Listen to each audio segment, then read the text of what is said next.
Sir మీ పేరు? నా పేరు జి నర్సప్ప అండి. ఎక్కడి నుంచి నమస్తే. మీరు ఎక్కడి నుంచి వచ్చారండి? ఆలూరు కాన్స్టిట్యున్సీ. ఆలూరు నుంచి వచ్చారు. సార్ ఇప్పుడు ఈ గవర్నమెంట్ వచ్చిన తర్వాత ఏపీలో అసలు లా అండ్ ఆర్డర్ లేదని చెప్పి వైసీపీ నాయకులు పదే పదే చెబుతారు. నిజంగా అలాంటి పరిస్థితి ఉందంటారా? అలాంటి పరిస్థితి లేదు సార్. ప్రజలు ఇప్పుడు ఈ కూటమి ప్రభుత్వం వచ్చిన తర్వాత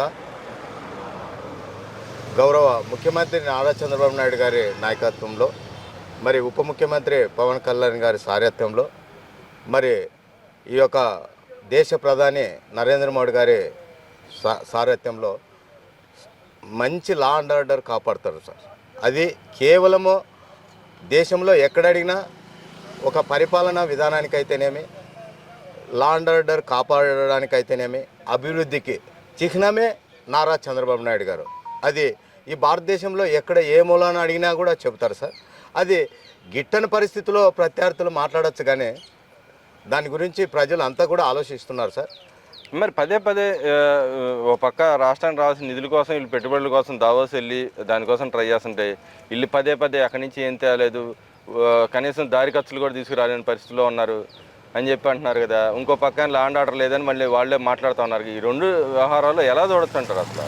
సార్, దావోస్ పర్యటన నారా చంద్రబాబు నాయుడు గారిది, మరి గౌరవ మంత్రివర్యులు నారా లోకేష్ బాబు గారు అయితేనేమి, ఆయన బృందం టీజీ భరత్ గారు అయితేనేమి, ఈ యొక్క రాష్ట్రంలో ఉన్న సదుపాయాలు అయితేనేమి, పెట్టుబడులకు రావాల్సిన, మరి ప్రభుత్వం ఇవ్వాల్సిన ఏదైనా సరే సడలింపులు అయితేనేమి, కంపెనీలకు ఇచ్చే ప్రోత్సాహాలు అయితేనేమి అన్నీ కూడా చెప్పి వచ్చారు సార్. ఏదైనా కానీ ఒక కంపెనీ కానీ, ఒక మేనేజ్మెంట్ కానీ, ఆ సంస్థ వ్యవస్థాపకులు కానీ ఆలోచించుకొని కంపెనీ పెట్టుబడులకు రావడానికి ఒక తుది నిర్ణయం తీసుకొని వస్తారు సార్. దానికి ఒక టైం అవుతుంది. వచ్చిందే 3 రోజులు 4 రోజులు అయింది చంద్రబాబు సార్ ఆంధ్రప్రదేశ్కు వచ్చి. అప్పుడే వస్తారా సార్? నెల కావచ్చు, 2 నెలలు కావచ్చు, 6 నెలలు కావచ్చు.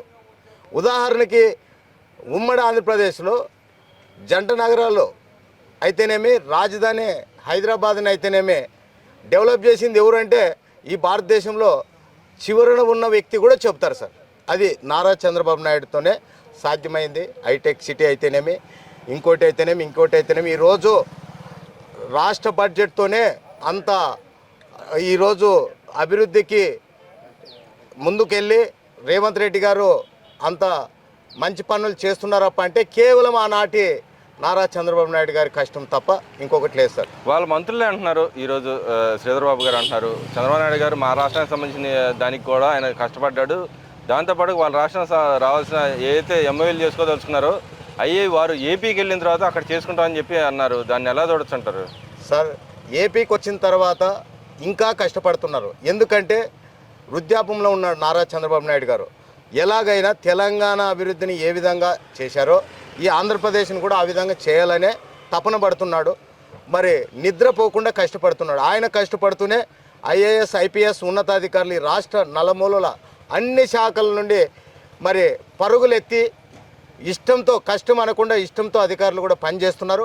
రాబోయే 4 సంవత్సరాల్లో అభివృద్ధి ఆధారాలు చూపి ఎన్నికల్లో ఈ కూటమి ప్రభుత్వం పోతా తప్ప ఒట్టి మాటలు చెప్పి ప్రజల్ని మభ్యపెట్టే పార్టీ ఈ కూటమి ప్రభుత్వం కానీ, ఈ తెలుగుదేశం పార్టీ కానీ, జనసేన కానీ, బీజేపీ కానీ అలాంటి అబద్ధాలు చెప్పదు సార్.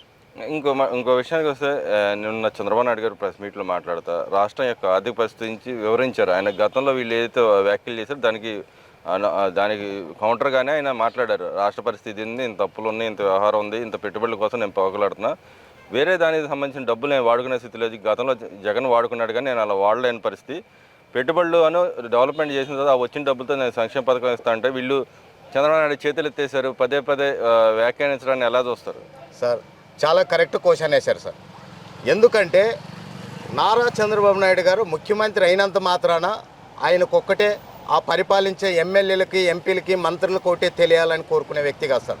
సామాన్య పౌరుడు నుండి రాజకీయ విశ్లేషకులు అయితేనేమి, రాజకీయ పరిజ్ఞానం ఉన్న వాళ్ళు అయితేనేమి, విద్యావంతులు, విజ్ఞానవంతులు ప్రతి ఒక్కరికి తెలిసేలా ఈ యొక్క రాష్ట్ర ఆర్థిక పరిస్థితులను వివరించడం జరిగింది సార్.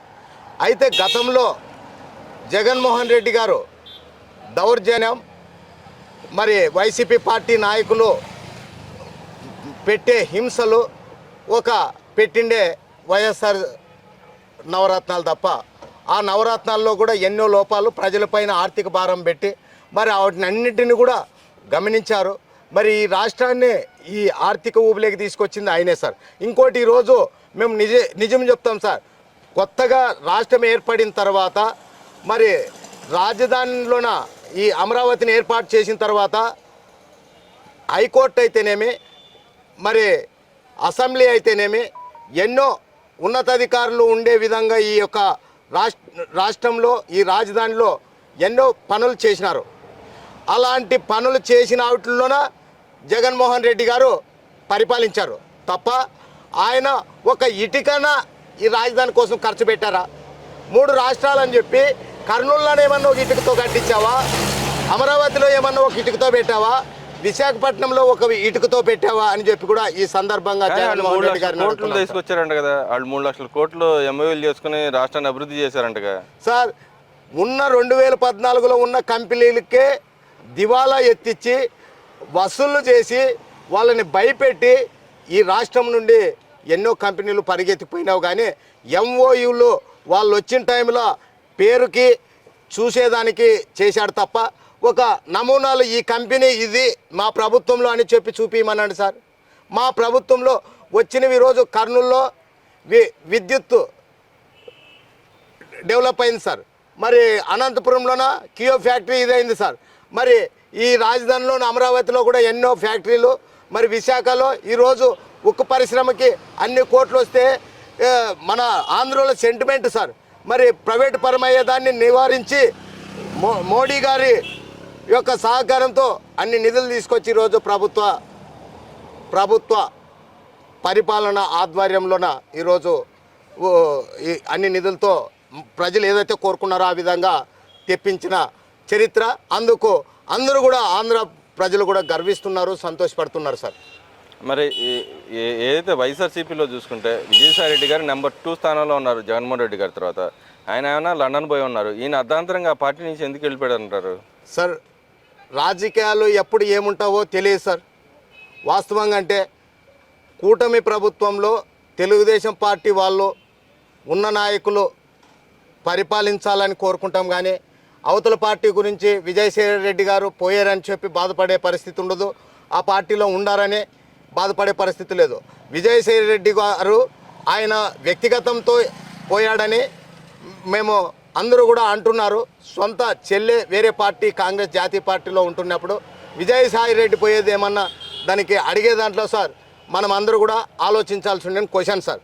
అయితే ప్రజాస్వామ్యబద్ధంగా మేము ప్రతిపక్షం ఏదైనా సలహా సూచనలు ఇస్తే మరి ఈ ప్రభుత్వం కూటమి ప్రభుత్వం వైసీపీ నాయకులు సలహా సూచనలతో కూడా పరిపాలించేదానికి సిద్ధంగా ఉంది సార్. అంటే ఆయన నెంబర్ 2 స్థానంలో ఉండి అర్ధాంతరంగా ఎందుకు కేసుల భయంతో పోతున్నాడా, లేకపోతే జగన్మోహన్ రెడ్డి గారు ఆయన వదిలేసాడా, లేకపోతే వాళ్ళిద్దరి మధ్య వైరం వచ్చి వెళ్ళిపోయాడు అంటారా సార్? ప్రతి కేసుకి ఈరోజు కూడా ఆయన కూడా మీరు అన్నట్టు నెంబర్ 2లో ఉన్నాడు.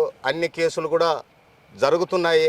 మరి విచారణలో అన్ని నెగ్గి తేలుస్తారు. మరి ప్రభుత్వము కేసుల కోసం ఆయన పోయాడా ఇంకోటి పోయాడా అనేది అయితే ఆయన వ్యక్తిగతానికి సంబంధించింది సార్. మాకు తెలిసి అయితే ఏది ఏమైనా అభివృద్ధి ఈ రాష్ట్రంలో ఇంకా నారా చంద్రబాబు నాయుడు ఊపిరి ఉన్నంత వరకు ఈ రాష్ట్రాన్ని నారా చంద్రబాబు నాయుడు గారి సారథ్యంలో కూటమి ప్రభుత్వంలో అభివృద్ధి జరుగుతుందని ప్రజలందరూ కూడా ఆశిస్తున్నారు, భావిస్తున్నారు. ఆ ప్రకారంగా ఇంకా పార్టీ వైసీపీ ఎప్పుడొస్తుందని చెప్పి కూడా పోయిండొచ్చు సార్ విజయసాయి రెడ్డి గారు. సరే, సూపర్ 6 పథకాలు అమలుపరచలేరని వాళ్ళు అంటున్నారు. మీరు నమ్ముతున్నారా అమలుపరచలేరా, అమలుపరుస్తారా సార్? అది కరెక్ట్ క్వశ్చన్ అడిగారు సార్. గతంలో నవరత్నాలు అమలు పరిచేదానికి చివరి పథకము 5వ సంవత్సరము చేసింది ఉన్నది. ఉదాహరణకి వృద్ధాప్య వైఎస్ఆర్ పింఛన్ పథకాన్ని లాస్ట్ సంవత్సరంలో 3000 చేశాడు సార్. ఇదొక్కటి మేము చెప్పగలం సార్. మా ప్రభుత్వము ప్రజలు మమ్మల్ని నమ్మారు. ఈరోజు స్వేచ్ఛ స్వతంత్రము ప్రజాస్వామ్యబద్ధంగా పరిపాలిస్తూ మరి ఈరోజు గ్యాస్ కనెక్షన్ది ఇచ్చాం సార్. ఒకేసారి పింఛన్లు పెంచి రిలీజ్ చేశాం సార్. అనేక పథకాలు ఇప్పుడు ఇంకా ఇండ్లుకి దరఖాస్తులు చేసుకున్నారు. ఇండ్లు కూడా 3 సెంట్లు 2 సెంట్లు పట్టణాల్లో గ్రామాల్లో 3 సెంట్లకు కూడా ప్రభుత్వం ఇప్పుడే విధి విధానాలు తయారు చేస్తుంది. మరి ఇంకా ముందు కూడా చేస్తూ ఉంది. మేము వచ్చే 8 నెలలు అవుతుంది. అంతలోగా చేయలేదని చెప్పి వాళ్ళు ఎందుకు అనుకుంటారో తెలియదు సార్. చేస్తారని ఒక కూటమి ప్రభుత్వంలో నేను కూడా ఒక ప్రజాప్రతినిధిగా ఖచ్చితంగా ప్రజలు నమ్ముతున్నారు, అందరూ నమ్ముతున్నారు సార్. గిట్టని ప్రత్యర్థి పార్టీలు నమ్మకపోతే మేమేం చేయం sir. Okay. Thank you sir.